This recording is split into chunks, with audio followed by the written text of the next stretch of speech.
कुरु देश की राजधानी थी हस्तिनापुर। उत्तर प्रदेश के मेरठ का क्षेत्र उस काल में हस्तिनापुर कहलाता था।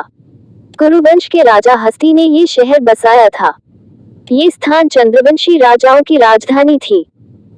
कहते हैं कि एक जल प्रलय के कारण जब इंद्रप्रस्थ डूब गया तब राजा हस्ती ने यह नई राजधानी बनाई थी।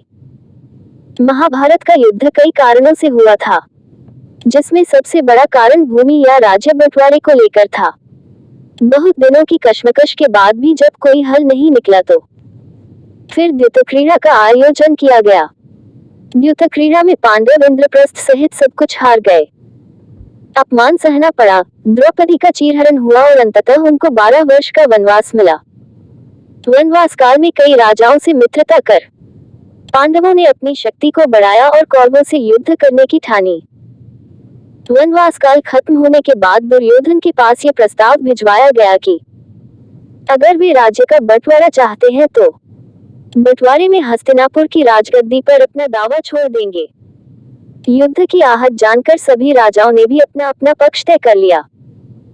अंत में दुर्योधन और अर्जुन ने श्री कृष्ण से सहायता मांगी। दोनों जब सहायता मांगने श्री कृष्ण के पास पहुंचे तब वे बिस्तर पर सो रहे थे। उनके पैरों के समक्ष अर्जुन और सिर के समक्ष दुर्योधन बैठ गए थे। जब श्री कृष्ण जागे तो उन्होंने सर्वप्रथम अपने पैरों की तरफ बैठे अर्जुन को देखा, इसलिए उन्होंने अर्जुन को उसका अनुरोध सुनने का अधिकार दिया। श्री कृष्ण ने अर्जुन और दुर्योधन दोनों को ही संबोधित करते हुए कहा कि जैसा कि तुम जानते हो कि मेरे पास नारायणी नामक वीरों की सेना है, लेकिन मेरे लिए तुम दोनों एक समान हो। इसलिए मैं ये प्रतिज्ञा लेता हूँ कि युद्ध में कोई अस्त्र शस्त्र नहीं उठाऊंगा और एक सेना में मैं अकेला निशस्त्र रहूंगा और दूसरी तरफ मेरी नारायणी सेना रहेगी। इसलिए अर्जुन, मैं तुमको चुनाव का पहला मौका देता हूँ कि तुम मुझे या मेरी नारायणी सेना में से किसी एक को चुन लो। श्री कृष्ण की यह बात सुनकर दुर्योधन घबरा गया। वह सोचने लगा कि निश्चित ही अर्जुन तो नारायणी सेना मान लेगा, जो कि बहुत ही शक्तिशाली है। यदि ऐसा हुआ तो मैं निशस्त्र श्री कृष्ण का क्या करूंगा। वह ये सोच ही रहा था कि अर्जुन ने बड़ी विनम्रता से श्री कृष्ण से कहा कि आप चाहे कोई शस्त्र उठाए या न उठाएं, आप चाहे लड़े या न लड़े, लेकिन आपसे विनम्र विनती है कि मैं आपको ही अपनी सेना में चाहता हूँ। ये सुनकर दुर्योधन मन ही मन खुश हो गया। इतना सब कुछ हो जाने के बाद भीष्म पितामह के कहने पर धृतराष्ट्र ने संजय को दूत बनाकर पांडवों से मित्रता और संधि का प्रस्ताव देकर भेजा। संजय ने उपलव्यंगा जाकर युधिष्ठिर से मुलाकात की और संधि का प्रस्ताव रखा।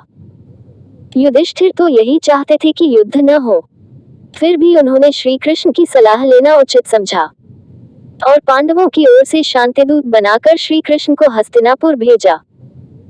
उसने संजय को ये कहकर भेजा कि यदि वो उनको केवल 5 गांव भी दे दे तो वे संतोष कर लेंगे और संधि कर लेंगे। राजदूत संजय के साथ श्री कृष्ण हस्तिनापुर के लिए रवाना हो गए। वहां श्री कृष्ण ने पांडवों की संधि के प्रस्ताव की शर्त को रखा। दुर्योधन ने अपने पिता को संधि प्रस्ताव स्वीकार करने से रोकते हुए कहा कि पिताश्री, आप पांडवों की चाल समझे नहीं।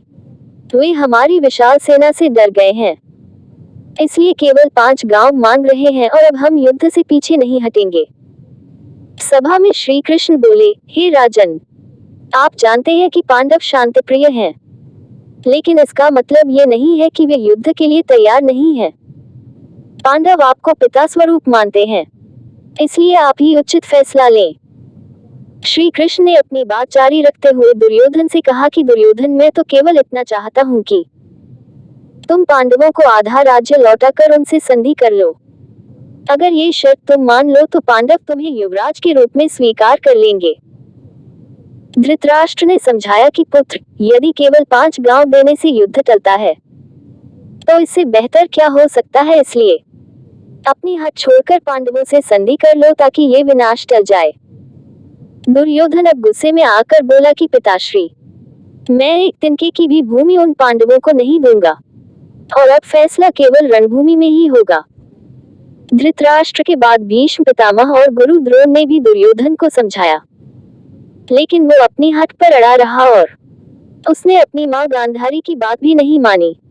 तब शांतिदूत बने श्री कृष्ण को ज्ञात हो गया कि अब शांति स्थापना की संभावना लुप्त हो चुकी है और वो वापस ओब्लिवियन लौट आए।